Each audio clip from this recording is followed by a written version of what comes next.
Negara beri rumah untuk Jokowi setelah pensiun, ini kriterianya sesuai Permenku.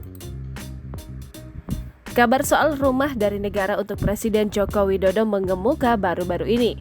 Rumah tersebut merupakan pemberian negara kepada Jokowi usai menyelesaikan masa jabatannya sebagai Presiden Republik Indonesia setelah 2024 nanti.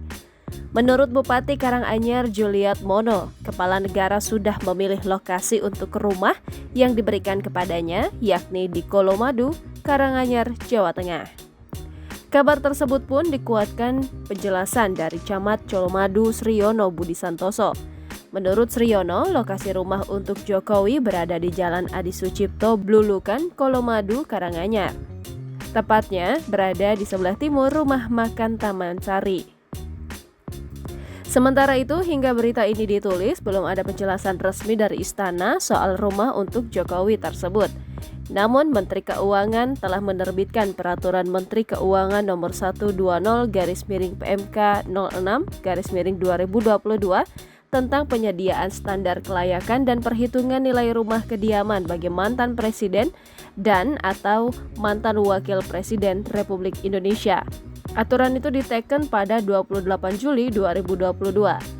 Permenku ini mencabut dua aturan sebelumnya, yakni Permenku nomor 189 tahun 2014 dan Permenku nomor 203 tahun 2014 yang juga mengatur soal rumah untuk presiden saat tak lagi menjabat. Dilansir dari salinan Permenku nomor 120 yang diunggah di laman resmi Kemenku pada Sabtu 17 Desember 2022, dijelaskan bahwa pemerintah menyediakan rumah kediaman bagi mantan presiden atau mantan wakil presiden. Kemudian penyediaan rumah kediaman bagi mantan presiden atau mantan wakil presiden dilakukan melalui 3 mekanisme, yakni pembelian tanah dan bangunan, pembelian tanah dan pembangunan rumah, atau pembangunan atau permajaan rumah di lahan milik pribadi.